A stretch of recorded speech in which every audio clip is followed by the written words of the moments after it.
Bismillahirrahmanirrahim. Assalamualaikum warahmatullahi wabarakatuh.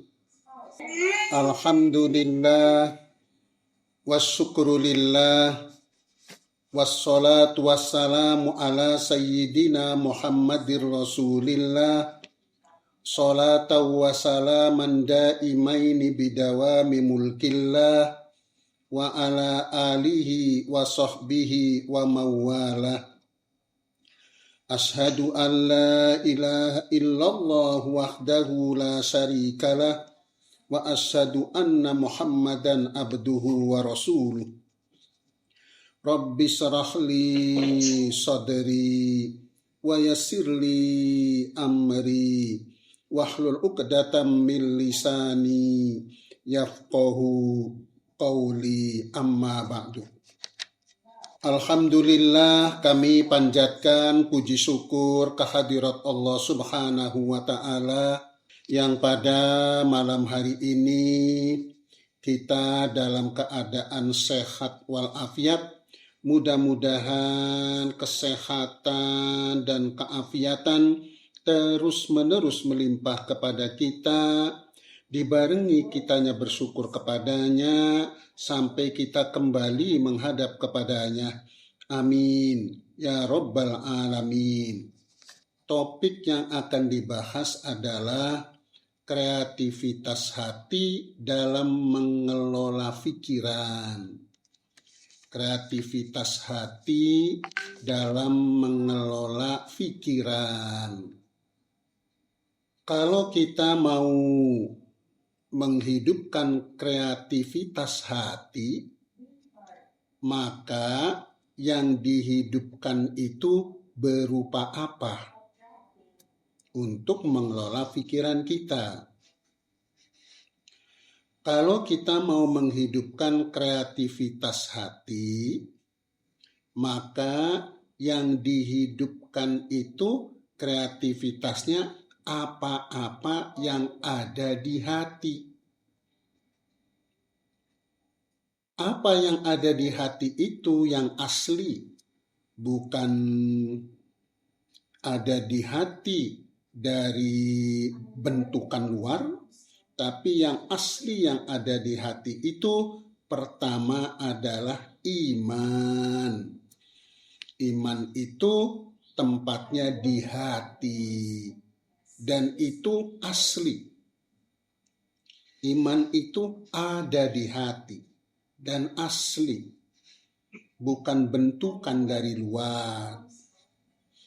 Disebutkan dalam Al-Quranul Karim surat Al-Hujurat ayat 7. Walakinnallaha habbaba ilaikumul imana wa zayyanahu fi qulubikum. Tetapi Allah menjadikan kamu cinta kepada keimanan dan menjadikan keimanan itu indah dalam hatimu. Ini isyarat dari ayat ini, iman itu tempatnya di hati. Di hati itu ada iman. Kalau misalnya hambanya itu cinta kepada keimanan, maka Allah akan menjadikan keimanan itu indah dalam hati. Jadi di hati itu ada yang namanya iman. Yang dimaksud dengan menghidupkan kreativitas hati, salah satunya yaitu menghidupkan kreativitas iman. Karena yang ada di hati diantaranya adalah iman. Apalagi yang ada di hati banyak. Ada takwa, ada tauhid, ada makrifat. Salah satunya lagi adalah takwa. Takwa tempatnya di hati. Jadi takwa itu yang pas itu tempatnya di hati. Disebutkan di dalam Al-Quran surat Al-Hajj ayat 32. Wa may yu'azzim sya'airallah fa innaha min taqwal qulub. Barang siapa mengagungkan syiar-syiar Allah, maka sesungguhnya itu timbul dari ketakwaan hati. Di sini ada ketakwaan hati.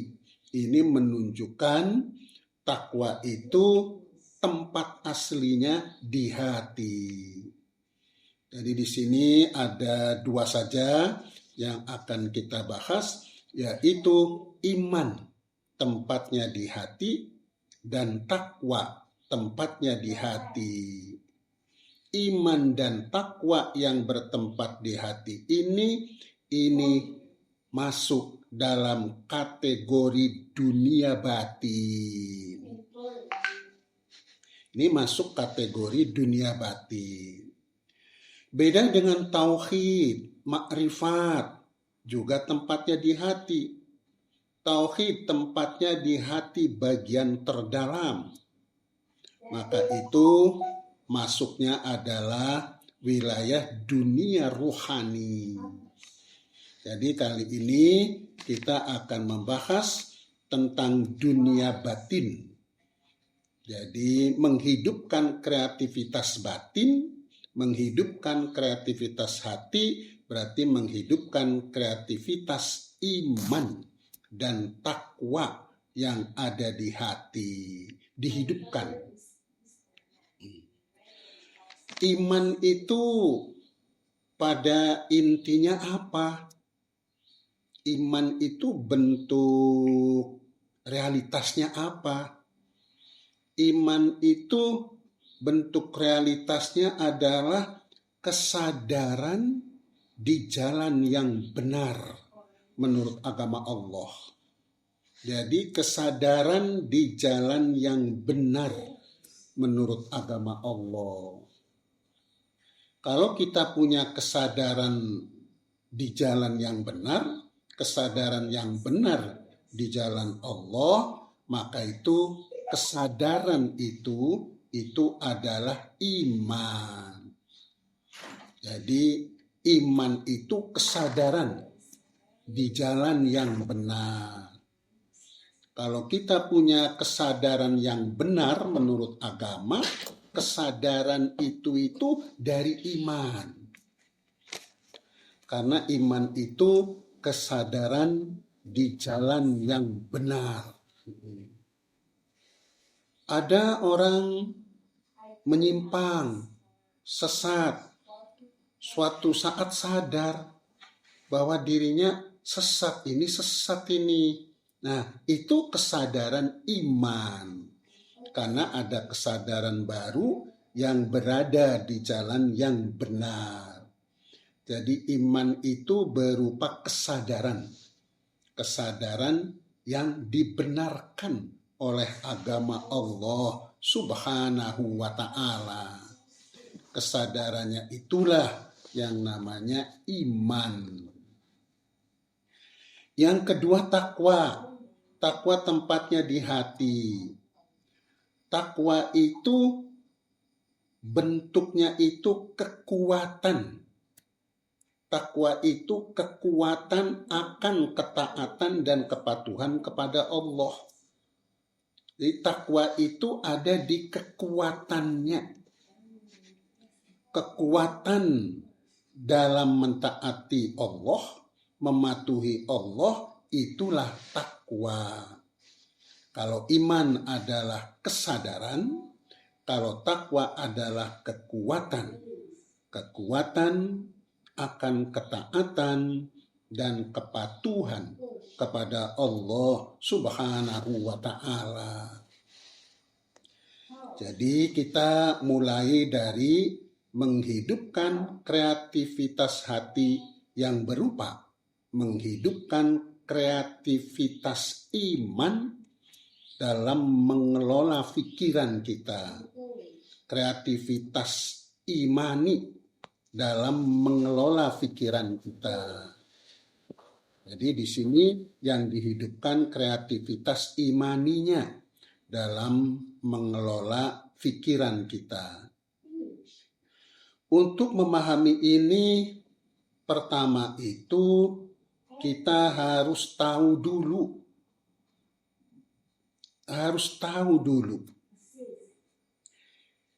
Pikiran yang ada pada diri kita ini, pikiran apa? Pikiran yang sedang ada pada diri kita itu pikiran apa? Apakah pikiran imani berdasarkan keimanan? Ataukah pikiran dosa? Ataukah pikiran tak berguna? Ataukah pikiran negatif? Bisa negatifnya berdosa, bisa juga tak berguna. Kita itu harus mengenali pikiran kita yang sedang ada pada diri kita. Pikiran kita ini pikiran imanikah? Pikiran yang berdasarkan keimanan? Atau pikiran yang tak berguna? Atau pikiran dosa? Atau pikiran negatif yang tak berguna? Atau pikiran negatif yang dosa? Kita baca pikiran kita, dibaca. Kita harus tahu pikiran kita. Pikiran kita itu ada di dada, namanya az-zihnu, di dada. Pikiran kita itu ada di dada. Ada pikiran, ada akal, beda. Pikiran yang ada di dada itu pikiran itu liar. Pikiran itu bebas banget yang ada di dada kita. Pikiran itu macam-macam yang ada di dada kita. Sehingga pikiran tak berguna ada di dada kita. Pikiran negatif ada di dada kita. Pikiran-pikiran dosa ada di dada kita. Pikiran dosa itu seperti pikiran yang ditumpangi kebencian. Muncul pikiran-pikiran benci. Nah, itu pikiran dosa. Dan itu dosa batin. Walaupun secara lahiriah tidak ada perbuatannya, tapi itu sudah dosa batin. Walaupun tidak dicatat oleh malaikat, tapi itu sudah dosa batin. Begitu di dalam pikiran kita ada pikiran benci, selama 1 jam, itu dosa batin. Dosa batin. Orang-orang yang berkelas, bagi saya berat. Orang-orang yang berkelas itu tidak mau batinnya berdosa, nggak mau. Karena mereka ingin suci, ingin bersih batinnya. Tidak mau batinnya itu berdosa, nggak mau. Orang itu secara umum, berarti termasuk saya. Secara umum itu tak peduli akan dosa-dosa batin. Padahal derajat kesucian batin seseorang di sisi Allah kalau batinnya tidak berdosa. Dia orang suci di sisi Allah Subhanahu wa ta'ala. Dan kalau di batinnya itu suci, maka kesolihannya itu solihah lahir batin. Kesolihannya itu solih lahir batin. Tapi kalau batinnya itu penuh dengan dosa, walaupun lahirnya solih, itu bukan solih yang sebenarnya.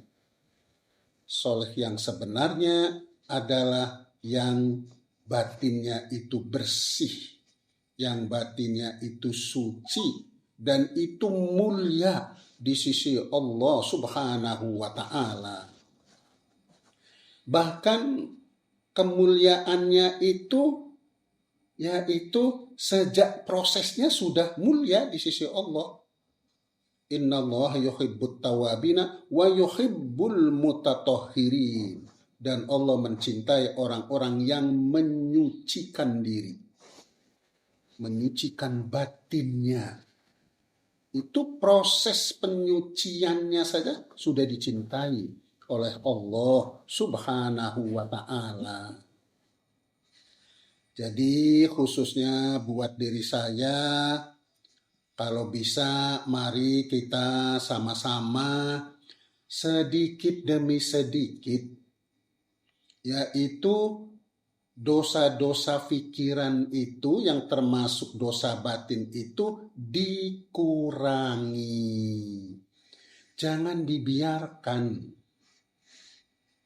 Kalau di batin kita itu banyak pikiran dosa-dosa batin, seperti pikiran-pikiran dosa, maka teorinya nggak mungkin bahagia.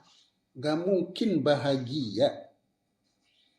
Kebahagiaan itu diantaranya kalau pikiran kita itu sedang tidak ada pikiran dosa. Kalau ada pikiran dosa, tidak bahagia. Dan pikiran dosa itu susah dikendalikan. Susah sekali.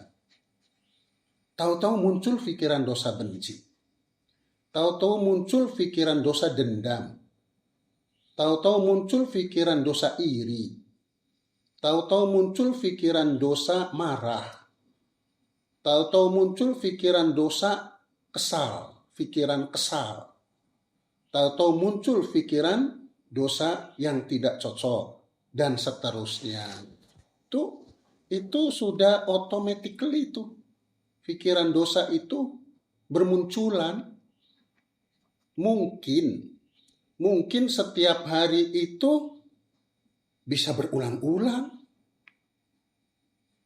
Di jalanan aja muncul pikiran benci, bisa saja. Muncul pikiran yang marah, bisa saja. Itu di jalanan. Jadi ada dosa batin namanya dari pikiran-pikiran dosa. Pikiran dosa pasti tidak bahagia kalau ada pikiran dosa. Pasti itu pikiran dosa. Yang jadi masalah itu yaitu kita ini tidak peduli. Pikiran-pikiran kita itu penuh dengan dosa, tak peduli, tak mengawasi, tak mengendalikan, dibiarkan. Berarti kita membiarkan diri kita sendiri dalam keadaan tidak bahagia. Oleh karena itu, khususnya kepada diri saya, mari kita sama-sama berusaha agar kita ini mulai peduli untuk tidak mau ada pikiran-pikiran dosa. Dan itu yang repot itu susah, tahu-tahu muncul saja dengan cepatnya, nggak tahu. Dari pikiran dosa itu ada yang sampai bergejolak pikiran dosa itu. Setelah bergejolak juga yang jadi masalah lagi, tidak ada upaya untuk menghentikannya, membiarkannya. Maka membiarkan diri kita dalam kesengsaraan batin dari sebab adanya pikiran dosa itu. Mungkin pikiran dosa itu sering muncul di dada kita, dibiarkan oleh kita, dan berlarut-larut dibiarkan. Maka dada kita terisi penuh dengan pikiran-pikiran dosa. Pikiran dosa ini bergejolak, akhirnya karena ada aktivitas-aktivitas yang harus dilakukan, kita melakukan, tertindih, tersimpan di dada bagian dalam. Pikiran-pikiran marah juga tersimpan di dada bagian dalam. Pikiran-pikiran dendam iri juga tersimpan di dada bagian dalam. Kalau sudah demikian, mustahil dadanya lapang. Mustahil dadanya lapang. Dan kalau sudah dadanya tidak lapang, maka akan mudah melakukan sesuatu yang tidak baik.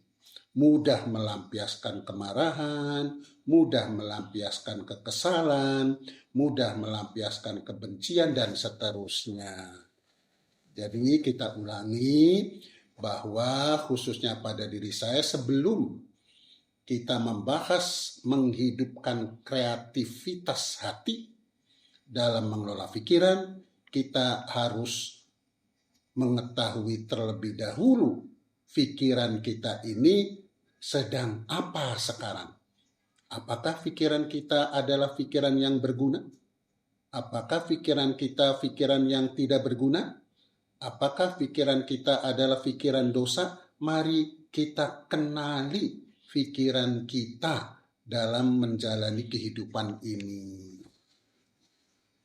Setelah kita mengenali bahwa pikiran kita itu sedang berjalan dengan pikiran yang tidak ada gunanya, setelah kita mengenali pikiran kita bahwa pikiran kita itu berupa pikiran dosa, pikiran negatif yang gak ada gunanya, maka di saat itu kita harus berupaya menghentikan pikiran-pikiran itu. Menghentikan pikiran-pikiran yang hidup semacam itu, yang tidak baik, itu bagian dari mengendalikan pikiran diri. Kita berusaha untuk menghentikannya, karena itu dosa batin. Tentu kita ingin jadi hamba Allah yang dicintai Allah. Kita menghentikan pikiran dosa itu bagian yang dicintai Allah, karena termasuk bagian dari menyucikan diri. Wa yuhibbul mutatahhirin, dan dia Allah mencintai orang-orang yang menyucikan diri. Maksudnya menyucikan hati dari dosa-dosa, diantaranya dari pikiran-pikiran dosa. Dicintai Allah melakukan semacam itu. Yang namanya kreativitas hati tadi, yaitu pikiran dosa itu dihentikan. Itu bagian dari mengendalikan pikiran.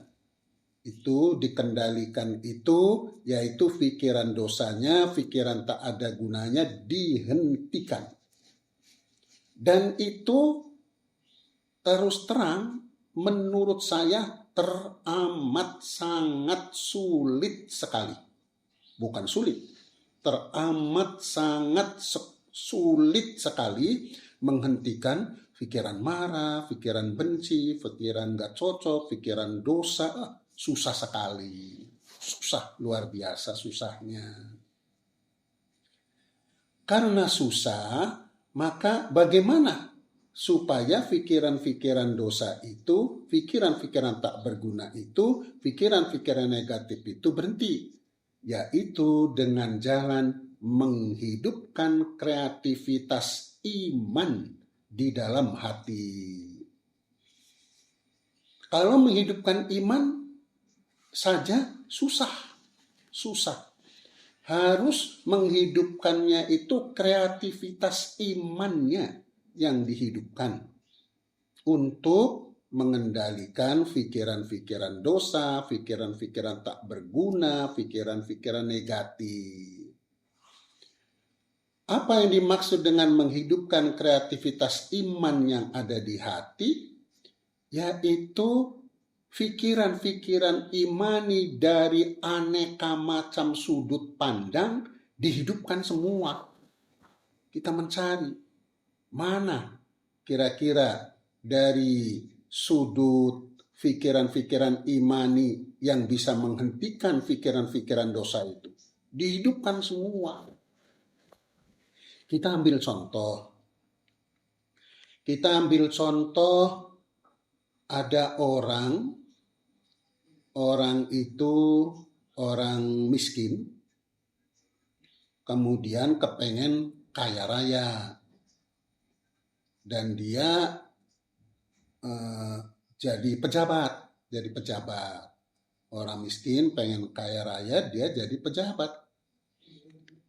Maka peluang untuk korupsi banyak. Maka muncullah pikiran-pikiran yang mengarah untuk korupsi. Itu pikiran sudah dosa, walaupun belum korupsi. Jadi pikiran-pikiran untuk berkorupsi itu dosa batin.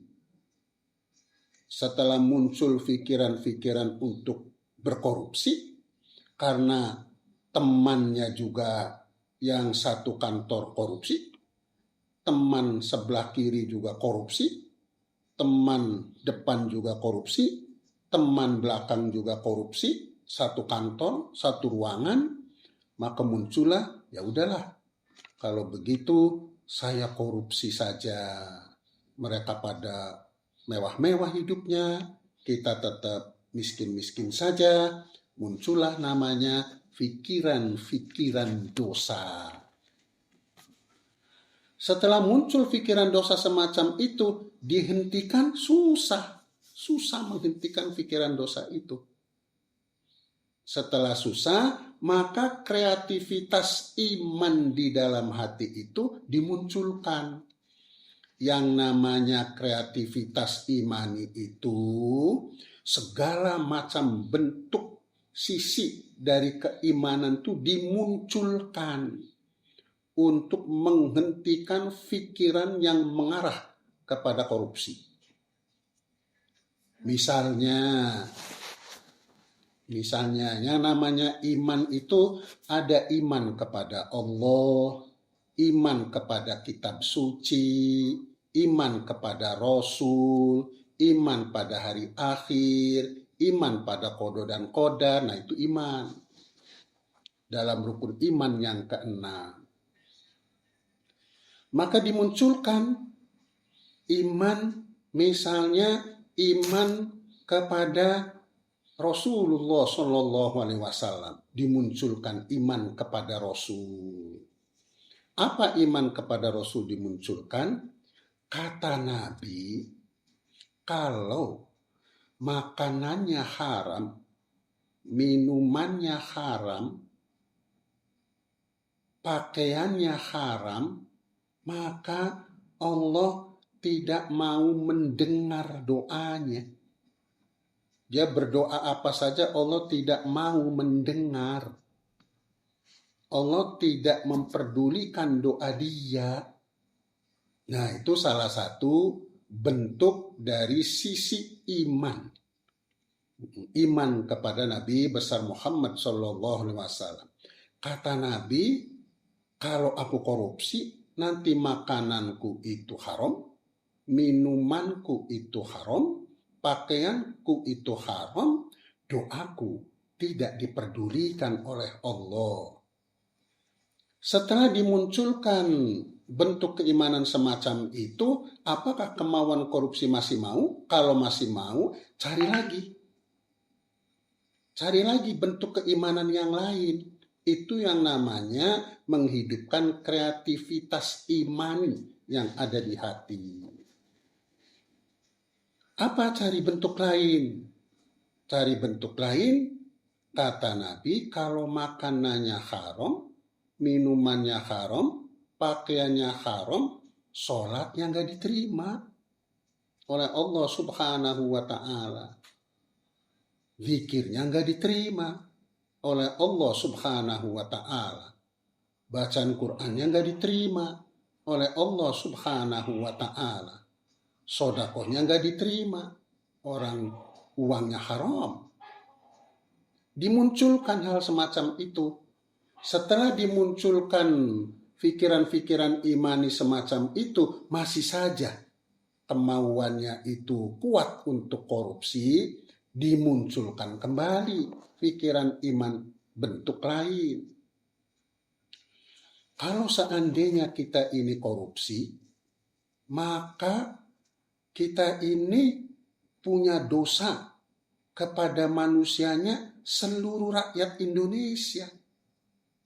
Uang yang dikorupsi itu uang rakyat Indonesia. Kita dosanya seluruh Indonesia, kita punya dosa. Betapa nanti di akhirat, bagaimana pertanggungjawaban saya di akhirat? Kita punya salah kepada seseorang, orang itu nanti akan menuntut kita. Dan menuntut kitanya itu ada dosa dia ditimpakan kepada kita, atau pahala kita diambil oleh dia. Kalau pahala kita masih ada, diambil oleh dia. Sekarang kalau seluruh penduduk Indonesia sampai 250 juta, habis pahala kita. Dan kalau sudah demikian, juga dosa kitanya bertambah-tambah.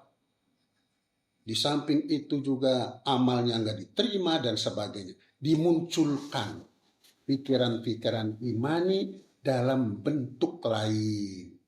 Memunculkan pikiran-pikiran imani yang aneka macam untuk mengendalikan pikiran-pikiran dosa yang namanya kreatif, menghidupkan kreativitas imani itu memunculkan pikiran-pikiran imani yang aneka macam untuk menghentikan pikiran-pikiran dosa.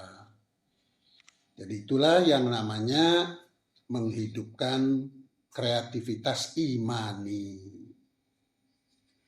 Misalnya juga masih saja ingin korupsi, maka dimunculkan pikiran-pikiran imani yang lain.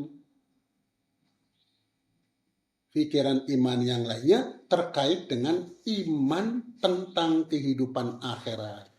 Salah satu rukun iman itu yaitu iman akan adanya kehidupan akhirat.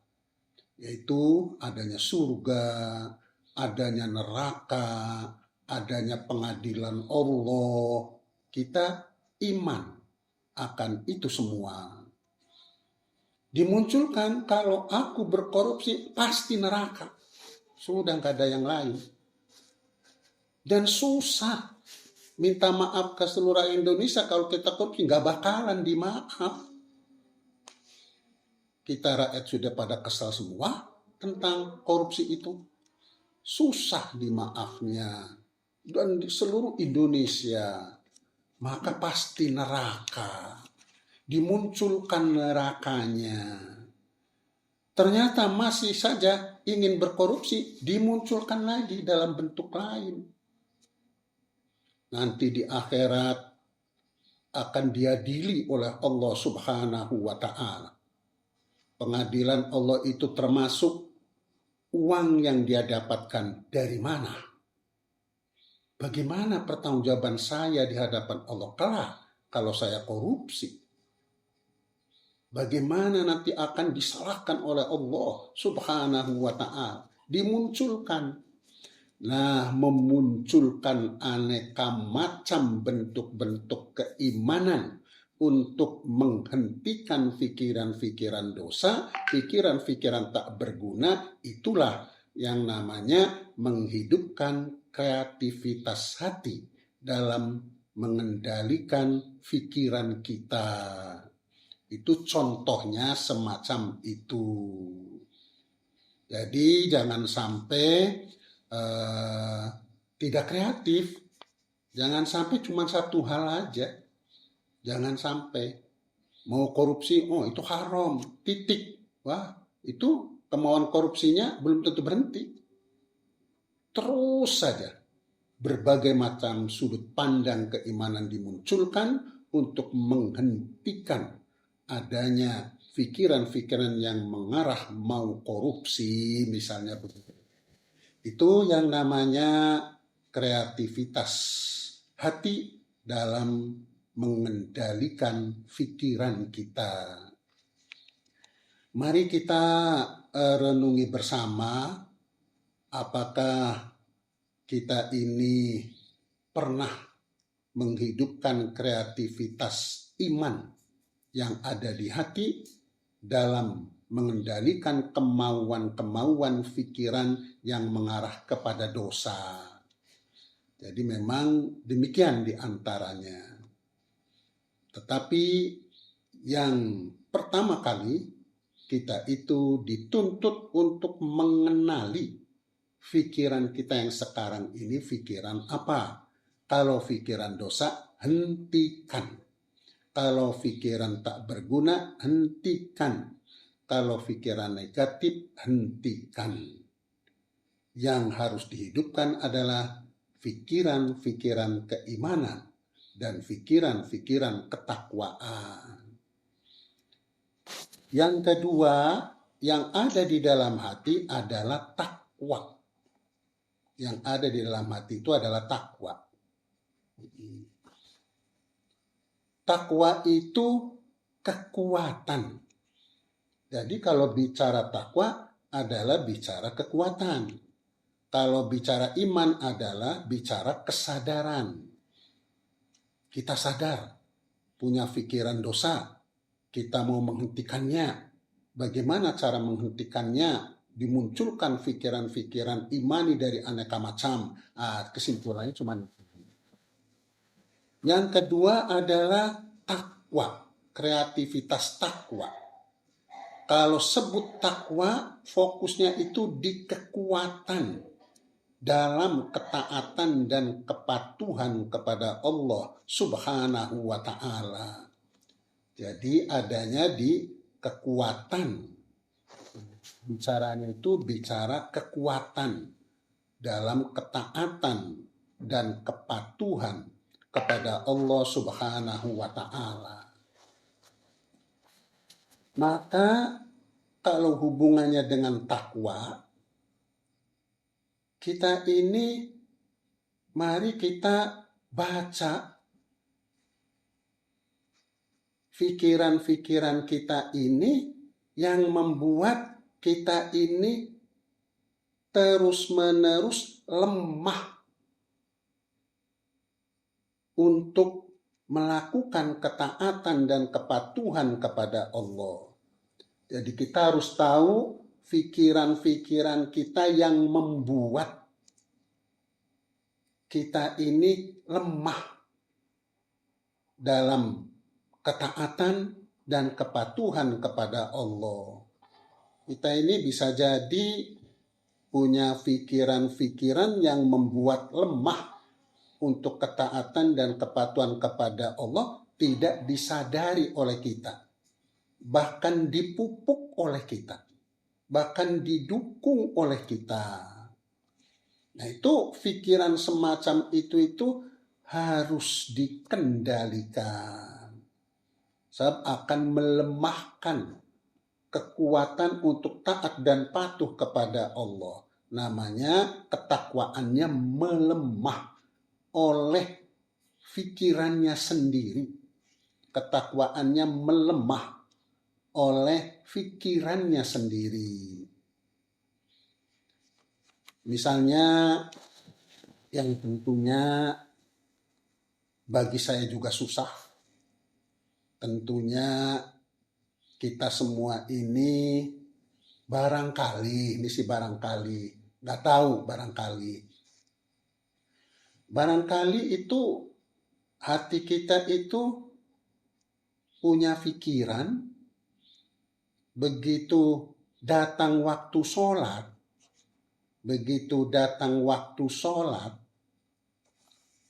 kita sedang tidak mengerjakan apa-apa.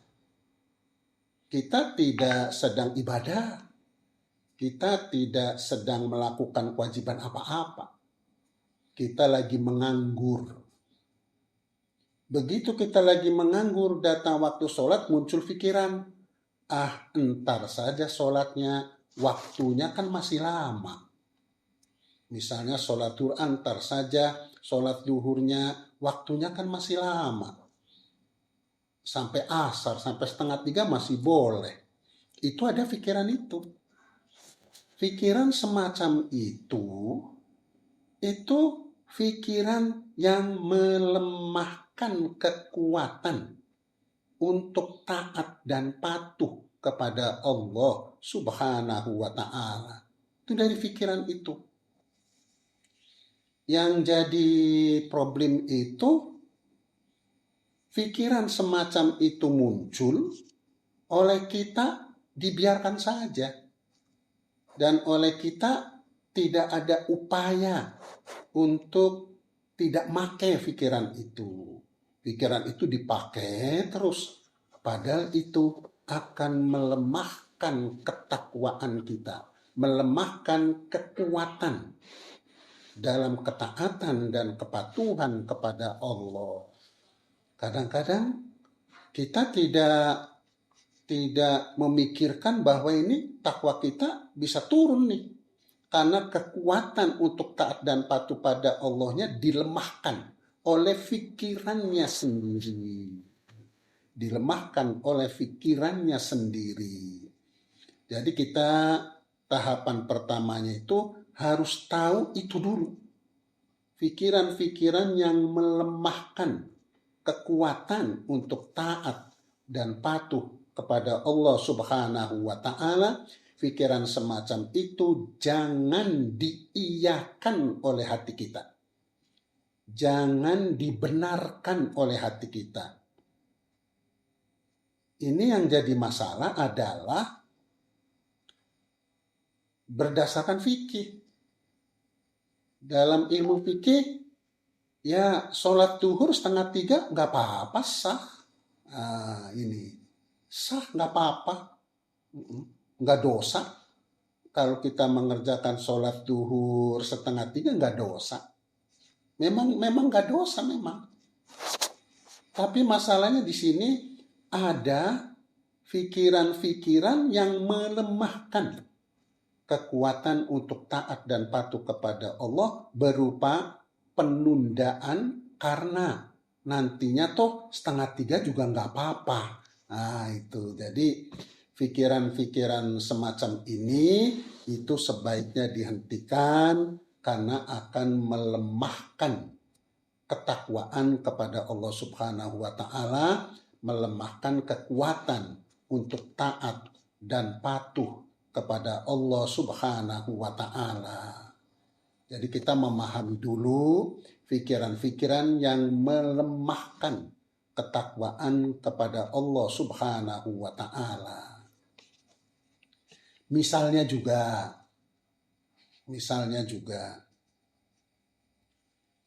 jelas-jelas di hadis, sudah jelas lah, ini sudah mafhum semua. Tolabul ilmi faridotun ala kulli muslimin wa muslimatin. Menuntut ilmu agama itu wajib bagi tiap-tiap muslim, laki-laki dan perempuan.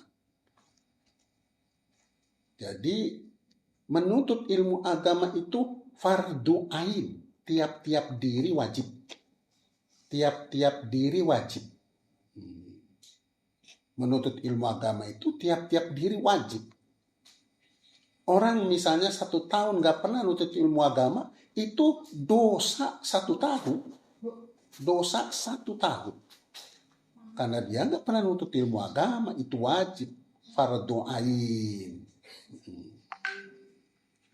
Misalnya, pikiran-pikiran yang mengarah bahwa menuntut ilmu agama itu bukan fardu ain, bukan wajib ain, dan boleh-boleh saja kita tidak nuntut ilmu agama, tidak ada pikiran dosa.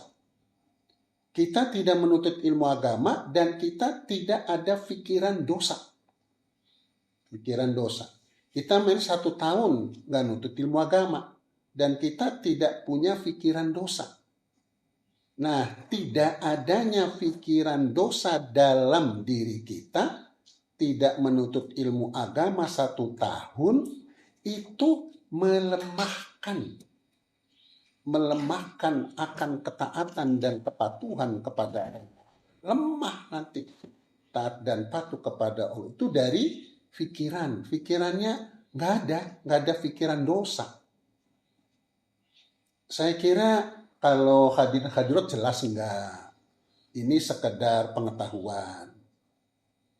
Jadi ada orang karena kesibukannya sampai nggak sempat belajar agama, nggak sempat, sibuk terus. Wah ini nggak berhenti, sibuk terus. Nah, setelah nggak sempat juga dia punya pikiran tidak seperti sholat itu menurut pikirannya wajib. Nah kalau menurut ilmu agama menurut pikirannya wajib tapi samar-samar bagi dia. Pikirannya itu mengatakan enggak juga nggak apa-apa gitu. Namanya pikirannya itu tidak mantap akan kewajiban menuntut ilmu agama, tapi pikirannya itu mantap akan kewajiban melaksanakan ibadah sholat fardu. Kalau ibadah sholat fardu pikiran itu mantap, itu kewajiban. Kalau menuntut ilmu agama pikirannya tidak mantap, itu kewajiban. Pikiran yang tidak mantap bahwa itu adalah kewajiban, padahal sebenarnya kewajiban itu melemahkan takwa, melemahkan kekuatan akan ketaatan dan kepatuhan kepada Allah Subhanahu wa Ta'ala. Jadi kita dituntut untuk memahami pikiran-pikiran semacam itu. Dituntut untuk memahami pikiran-pikiran semacam itu. Setelah tahu, wah, pikiran saya ini bahwa menuntut ilmu agama itu wajib, itu kemantapannya kurang, maka tugasnya adalah dimantapkan. Pokoknya jangan sampai dalam 1 tahun tidak pernah mengaji, jangan sampai.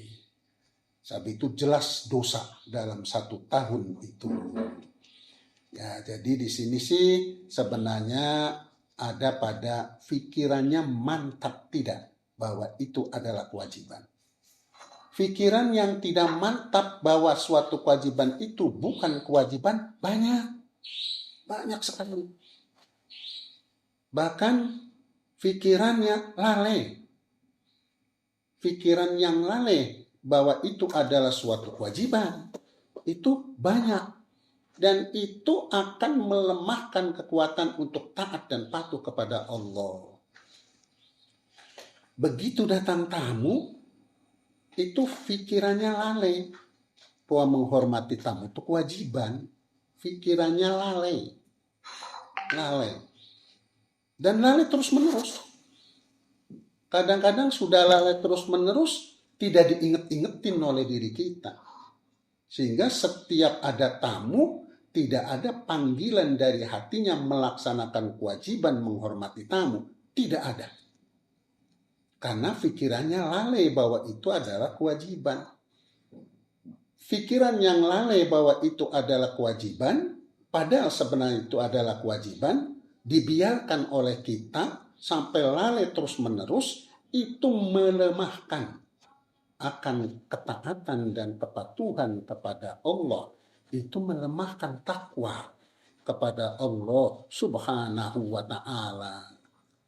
Jadi kita tuh tahapannya itu memahami dulu pikiran yang melemahkan akan ketaatan dan kepatuhan kepada Allah. Karena takwa itu kekuatan dalam mentaati ketaatan dan kepatuhan kepada Allah. Dan itu bisa dilemahkan oleh pikiran kita sendiri, yaitu pikiran-pikiran yang lalai. Banyak pikiran-pikiran lalai. Kita berjanji kepada orang, itu kadang-kadang lalai bahwa menepati janji itu kewajiban, lalai. Pikirannya itu lalai bahwa menepati janji itu kewajiban. Walaupun dia itu menepati janji, tapi dalam melakukan menepati janjinya tidak menguatkan ketakwaan. Karena dalam berusaha menepati janjinya bukan atas dasar pikiran yang merupakan kewajiban. Bukan atas dasar itu. Begitu berjanji, aduh, aku wajib nih nepati janjinya nih. Jangan sampai tidak dosa kalau aku nggak nepati. Tapi ada juga orang yang aku berjanji nih, aduh, nggak enak nih kalau tidak nepati janji. Kemudian dia berusaha untuk menepati janji. Di situ ada kelalaian pikiran tentang kewajiban menepati janji. Lalainya pikiran tentang kewajiban menepati janji kalau dibiarkan akan melemahkan kekuatan untuk taat dan patuh kepada Allah Subhanahu wa Ta'ala, akan melemahkan ketakwaan kita.